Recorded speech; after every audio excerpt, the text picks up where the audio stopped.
রাধে রাধে বন্ধুরা, তোমরা কেমন আছো? আশা করি তোমরা সকলেই ভালো আছো। আমি আমার গোপাল সোনার চ্যানেল নিয়ে আবারও চলে এসেছি। তো বন্ধুরা, আজকে তোমাদের সঙ্গে খুব সুন্দর একটি ভিডিও শেয়ার করব। আশা করি তোমাদেরকে ভিডিওটা দেখে খুব ভালো লাগবে। তো বন্ধুরা, তোমরা ভিডিওটা দেখতে থাকো।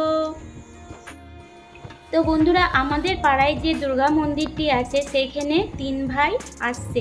তিন ভাইয়ের মধ্যে নাম হচ্ছে শ্রী বলরাম, সর্বেশ্বর ও মদনমোহন। এই তিন ভাই আমাদের মন্দিরে আসবে।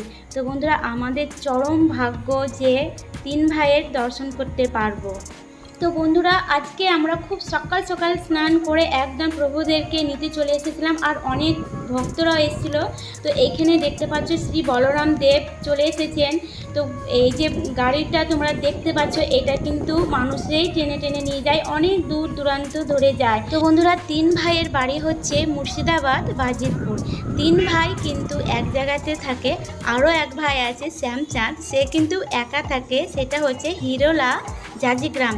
সে কিন্তু তিন ভাইয়ের সঙ্গে আসে না, সে একাই একাই থাকে, ভক্তদের বাড়ি একাই একাই ঘুরতে ভালোবাসে। তো বন্ধুরা, এই হচ্ছে তিন ভাইয়ের গল্প, মানে চার ভাইয়ের গল্প আরও আছে বন্ধুরা, তবে আমার সঠিক জানা নেই, যতটা পারলাম তোমাদের সঙ্গে শেয়ার করলাম। তো দেখো তিন ভাই কত সুন্দর নিজের রাস্তা ধরে চলে যাচ্ছে। দেখো ভক্তদের ভিড়ে কিন্তু আমরা ঠাকুর দর্শন করছি, তোমরাও দর্শন করে নাও, আর ভগবানের শ্রী কমল চরণ দর্শন করে নাও বন্ধুরা। বন্ধুরা, এখানে দেখো প্রভুরা দুর্গা মন্দিরে চলে এসেছে। তখন তো গাড়িতে ছিল, দেখা তোমরা বুঝতে পারোনি, দর্শনও করতে পারোনি। এখন দর্শন করো। দেখো এটা কমল চরণ, এক এক করে তিন ভাইকে নামাবে আর মন্দিরে বিরাজমান করবে। তো দেখো বন্ধুরা, এখানে ভগবানদেরকে নিয়ে চলে আসছে।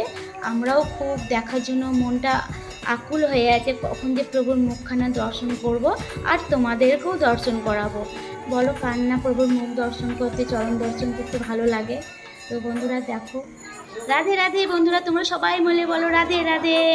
বলরাম, সর্বেশ্বর ও মদনমোহনের জয়। রাধে রাধে, তোমরাও বলো বন্ধুরা রাধে রাধে। তো দেখো এখানে কিন্তু সিঙ্গার করা আরম্ভ হয়ে গেছে। খুবই ভালো লাগছে বন্ধুরা, যতক্ষণ সিঙ্গার করছিল আমরা কিন্তু ওই ভিড়ের মধ্যেও দর্শন করছিলাম, আর খুব ভালো লাগছিল। তোমরাও দর্শন করো আর রাধে রাধে বলো। দেখো বন্ধুরা, কাছ থেকে দর্শন করো। দেখো কত সুন্দর, অপরূপ সুন্দর মুখশ্রী, এত সুন্দর যে দর্শন করতে পাবো এত কাছ থেকে আমি স্বপ্নেও ভাবিনি। তো বন্ধুরা, আমার স্বপ্ন পূরণ হয়েছে, আমি প্রভুদের দর্শন করতে পেরে। তো বন্ধুরা দেখো, তোমরাও দর্শন করো। এইখানে দেখতে পাচ্ছ সিঙ্গার আরম্ভ হয়ে গেছে। তো আমি একটু ধূপকাঠি দেখিয়ে নিলাম। তো বন্ধুরা, পুরো ভিডিওটা তোমাদের সঙ্গে শেয়ার করতে পারিনি, যতটা পেরেছি ততটাই তোমাদের সঙ্গে শেয়ার করলাম। তো বন্ধুরা, যারা সেবক তারাই কিন্তু প্রভুর সিঙ্গার করছে, খুব সুন্দরভাবে করছে। আর সিঙ্গার করার পরে খুবই সুন্দর লাগবে বন্ধুরা। তো আমার তো মনে হয় আমি যেরকম আমার গোপলুকে সিঙ্গার করাই খুবই সুন্দর লাগে, সেরকমই কিন্তু বলরাম, সর্বেশ্বর ও মদনমোহনকেও লাগবে।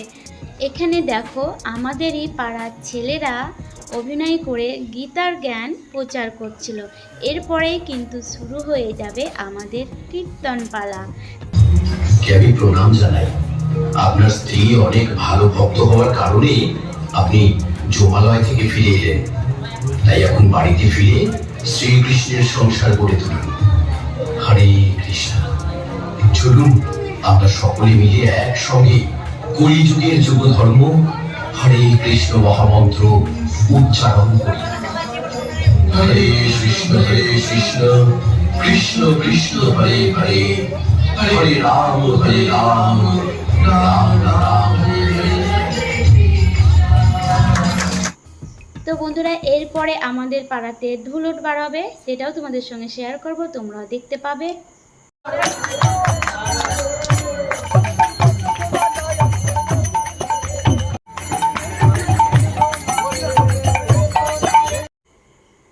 তো বন্ধুরা, আজ এই পর্যন্ত, দেখা হবে পরের ভিডিওতে। তোমরা সবাই সুস্থ থেকো, ভালো থেকো, সব সময় হাসি খুশি থেকো, মনের আনন্দেতে বলো জয় শ্রী শ্যামা, জয় শ্রী কৃষ্ণ, রাধে রাধে, হরে কৃষ্ণ, হরি বল।